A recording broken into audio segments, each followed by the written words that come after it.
Ladies and gentlemen, it is now time to welcome a creator whose words have been an emotion, whose dialogues have become culture, and whose storytelling has touched millions of hearts. A celebrated writer, visionary director, and master craftsman of cinema, admired for his extraordinary command over the Telugu language, his brilliant wit, sharp sarcasm, poetic prasa, and unforgettable dialogues that continue to inspire generations. Ladies and gentlemen, please join me in welcoming Telugu cinema writer, director Sri Trivikram Srinivas for his speech.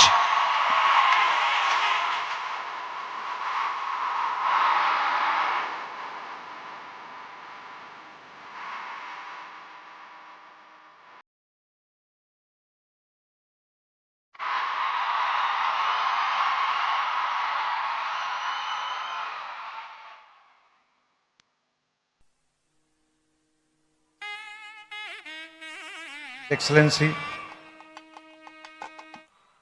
Honorable Vice President of India, Sri Radhakrishnan Gariki, Andhra Pradesh Governor, Sri Abdul Nazir Gariki, Manya Mukhyamantri Varyaru, Nara Chandrababu Naidu Gariki, Sri Venkaiah Naidu Gariki, వేదిక మీద ఉన్న కేంద్ర మంత్రులు, రాష్ట్ర మంత్రులు, మిగతా పెద్దలు అందరికీ నా వందనాలు. ఇంతమంది ముందు మాట్లాడడం అంటేనే కొంచెం భయంగా ఉంది, మోకాళ్ళు వణుకుతున్నాయి. కానీ లక్కీగా పోడియం పెట్టారు కాబట్టి మీకు ఎవరికి కనపడదు. సో ఇక్కడ మాట్లాడే అర్హత నాకు ఎంత ఉందో నాకు తెలియదు. ఇంకా కేవలం ఇక్కడ నేను కూడా ఒక పూర్వ విద్యార్థిని అనేటువంటి ఒక అభిమానంతో పిలిచినట్టున్నారు. బేసిక్గా విశ్వవిద్యాలయం మీద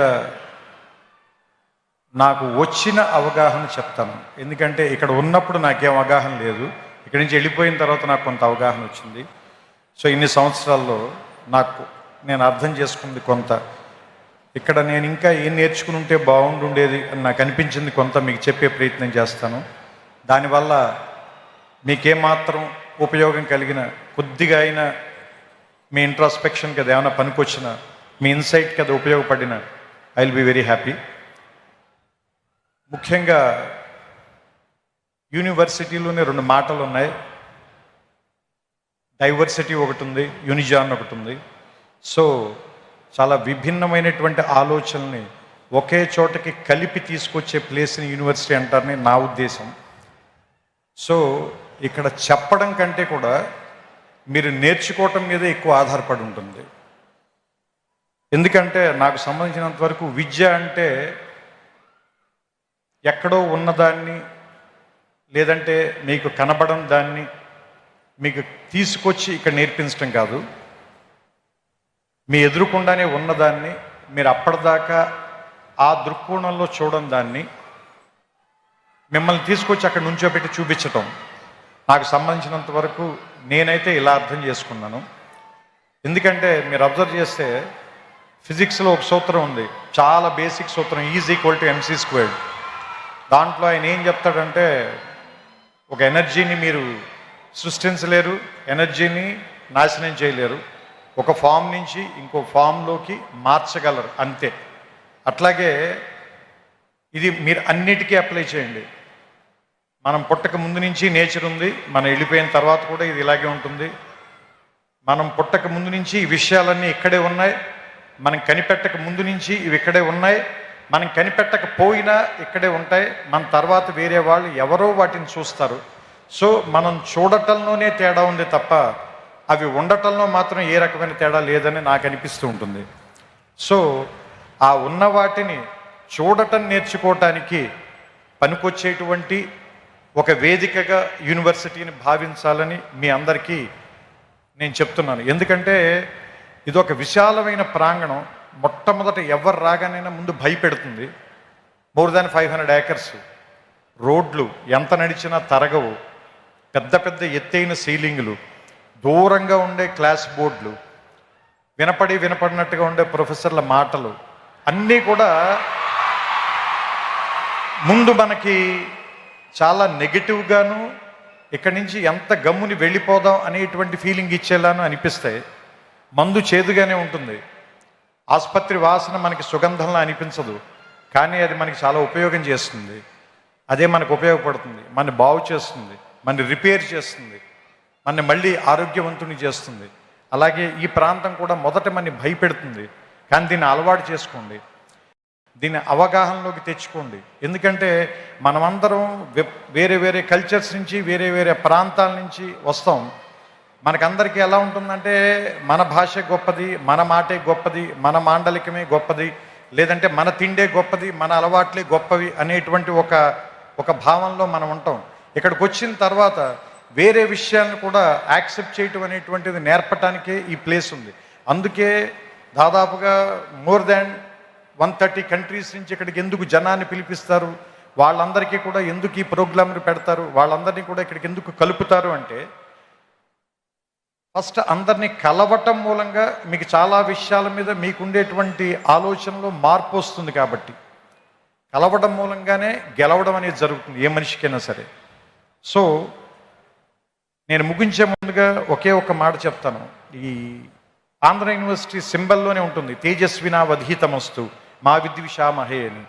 సో ఈ తేజస్సుతో కూడినటువంటి విద్య మీ ధీశక్తిని మరింతగా పెంచాలని, అసత్యం నుంచి సత్యం వైపుకి నేర్చుకోవటం మూలంగా మనం అందరం కూడా మృత్యువు నుంచి అమృతత్వం వైపుకి ప్రయాణం చేసేటువంటి ఒక అద్భుతమైనటువంటి మీ జీవితాల్లో ప్రయాణానికి ఈ విశ్వవిద్యాలయం అనేటువంటిది తొలి మెట్టు కావాలని, ఇక్కడ అడుగు పెట్టిన దగ్గర నుంచి మీ ప్రయత్నం ఎక్కడెక్కడికో వెళ్ళాలని. ఎందుకంటే నేను ఇక్కడికి వచ్చిన తర్వాత ఫిజిక్స్ చదువుకోవడం కంటే పొయిట్రీ ఎక్కువ రాశాను నేను. ఇక్కడికి వచ్చిన తర్వాతే నేను ఆ లైబ్రరీలో సైన్స్ పుస్తకాల కంటే నేను తెలుగు సాహిత్యం ఎక్కువగా చదివాను. సో నాకు ఏదో రకంగా ఈ విశ్వవిద్యాలయం ఒక విషయం నేర్పింది. దాంతోనే నేను ఇప్పటిదాకా జీవితంలో పోరాటం చేస్తూ వస్తున్నాను. సో మీ అందరికీ కూడా మీకు నచ్చినటువంటి ఒక ఆయుధాన్ని తయారు చేసే కర్మాగారంగా ఈ విశ్వవిద్యాలయం మీకు అందరికీ ఉపయోగపడాలని. ఎందుకంటే ఇక్కడ ఉన్నటువంటి పైన ఉన్న డిగ్నిటరీస్ అందరూ కూడా ఒకళ్ళు వ్యాపార రంగంలో, ఒకళ్ళు రాజకీయ రంగంలో, మరొకళ్ళు ఏమంటారు దాన్ని దేశ విదేశాలకు వెళ్ళి రకరకాల ప్రాంతాల్లోకి వాళ్ళ తాలూకు ఎందుకు వెళ్ళారంటే వాళ్ళ ప్రయాణం మొదలుపెట్టినటువంటి మొదటి ప్రాంతం మాత్రం ఇదే.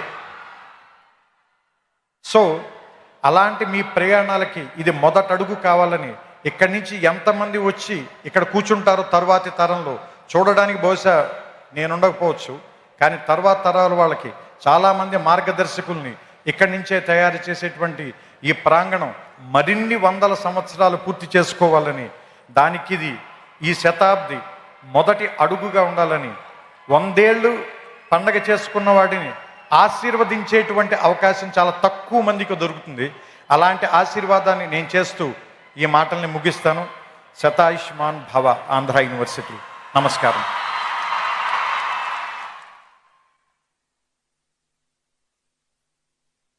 Andhra University